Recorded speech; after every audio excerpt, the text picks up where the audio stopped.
ఇవాళ వచ్చినటువంటి తీర్పుని మీకు అనుగుణంగా మలుచుకొని బీఆర్ఎస్ పార్టీ ఓటమిని నా మెడలో వేయాలని చూస్తున్నారు. ఇది కరెక్ట్ కాదు కేటీఆర్ గారు. మీరు ప్రజలకు జవాబుదారీగా ఉండాలి. You are living in a denial my dear brother. Accept the fact. Understand what has happen during that election. Take steps accordingly. Fight it out in people. Do not blame me for this. Whereas the party supported me 3 years of the cases. Did party social media support me? ఇవాళ పొద్దున్న నుండి సన్నాయి నొక్కులు నొక్కుతున్నారు. పెంపకానికి వచ్చిన court తీర్ప ఏందో అడ్డమైన రాతలు నేను ఆ సోషల్ మీడియా చూడను. దీనివల్లే బీఆర్ఎస్ ఓడిపోయింది అంటున్నారు. మరి ఎందుకు మాట్లాడలే? నేను పార్టీ కోసం కాదా జైలుకు పోయింది? మీకు తెలియదా ఏం జరిగిందో వెనకాల? నా మెడలో పార్టీ ఓటమిని వేయాలని చూస్తే ప్రజలు కూడా హర్షించరు. ఇవాళ నేను కోరేది ఒక్కటే, నిజాలు చెప్పండి దయచేసి. నేను ఆనాడు నిజమే చెప్పి నాకు సంబంధం లేదని ఇవాళ న్యాయస్థానం కూడా నా నిజాన్ని సమర్థించింది. రేపు 2 నెలల్లో నేను కొత్త పార్టీ పెట్టబోతా ఉన్నా. ఆ దేవుడు ఆశీర్వాదంగానే ఇవాళ తీర్పు వచ్చిందని చెప్పి నేను మొన్ననే చెప్పిన రాజకీయం చేయాలంటే ధైర్యం ఉండాలి. ఓడిపోతే ఒప్పుకునే ధైర్యం ఉండాలి. నిజామాబాద్లో నేను ఓడిపోయినాడు ఒకటే మాట చెప్పిన, ప్రజలు ఇచ్చిన ఏ తీర్పునైనా శిరసావిస్తా అని చెప్పిన తప్పితే కారణాలు వెతకలేదు. ఇవాళ వచ్చిన తీర్పుని దీనివల్లనే ఓడిపోయిందని చెప్తున్నారు. అన్న రాసిన ట్వీట్లో, రామన్న గారు కేటీఆర్ గారు రాసిన ట్వీట్లో కేజ్రీవాల్ గారి ప్రభుత్వం ఓడిపోయిందన్నారు. ఓడిపోయి ఉండొచ్చు, అక్కడ సంగతి నాకు తెలియదు. కేజ్రీవాల్ గారు అరెస్ట్ అయినాక ఎన్నికలు వచ్చినాయి. ఇక్కడ నన్ను అరెస్ట్ కాకముందే ఎన్నికలు వచ్చినాయి. మీరు ఫ్యాక్ట్స్ని ట్విస్ట్ చేసి సోషల్ మీడియాలో మాకు పెద్ద ఆర్మీ ఉంది, పేడ్ బ్యాచ్ ఉంది, నేను ఏది మాట్లాడినా నడుస్తుంది చెల్లుతుంది అనుకుంటే ఆ రోజులు పోయినాయి.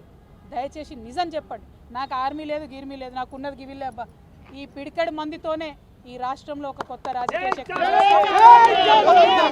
ప్రజల పక్షాన నిలబడి పని చేస్తాం. కానీ చేతులు జోడించి తెలంగాణ ప్రజలకు మాత్రం ఒకటి విజ్ఞప్తి చేస్తున్నా.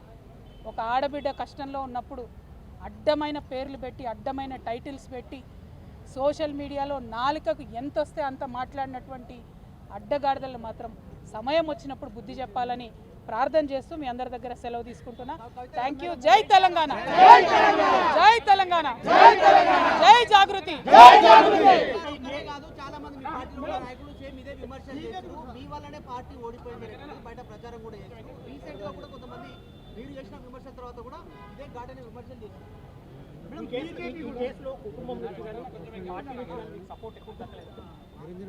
బీజేపీ కూడా కవిత బయట ఉన్న ఒకటే, లోన ఉన్న ఒకటే, దానివల్ల ప్రయోజనం లేదు అనేది ఒకటి.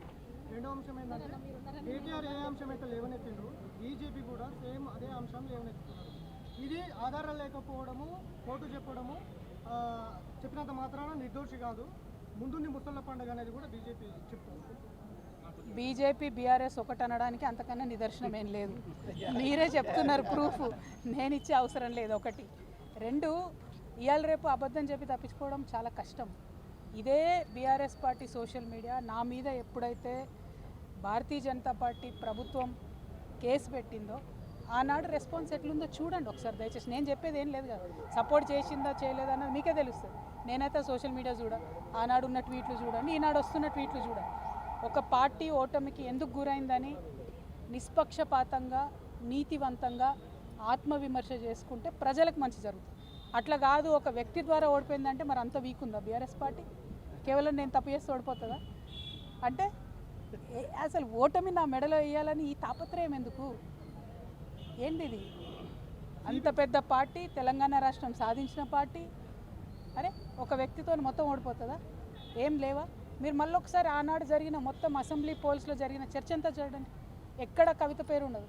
డిస్కషన్ ఏం జరిగింది ఆనాడు? Double bedroom houses, jobs, Pravallika పాప ఇష్యూ డిస్కషన్ అయింది ఆ రోజు. కవిత ఇష్యూ కాదు ఆ రోజు. ఎంపీ ఎలక్షన్కి వచ్చేసరికి సీన్ మారింది. అప్పటికే నేను జైల్లో ఉన్నా.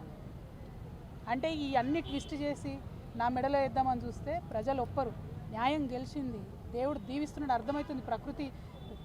ప్రకృతి మమ్మల్ని సహకరించి ముందుకెళ్ళమని ఇవాళ ఆశీర్వాదం ఇచ్చినట్టు అనిపిస్తుంది. 2 monthsలో పార్టీ పెట్టబోతున్న తరుణంలో కేసు సాల్వ్ అవడం ఏంటి, ఈ తీర్పు రావడం ఏంటి? సరే భారతీయ జనతా పార్టీ కుట్రపూరితంగా ఇంకేదో చేస్తామని వాళ్ళు మాట్లాడవచ్చు. నేను ఒకటే నమ్ముతున్నా, తప్పు చేయలేదు, న్యాయం నా పక్షాన ఉంటుంది, ఖచ్చితంగా నిలుస్తాం, ప్రజల పక్షాన్ని నిలబడతాం, కొట్లాడతాం. జై తెలంగాణ, జై తెలంగాణ. ఇవన్నీ తప్పు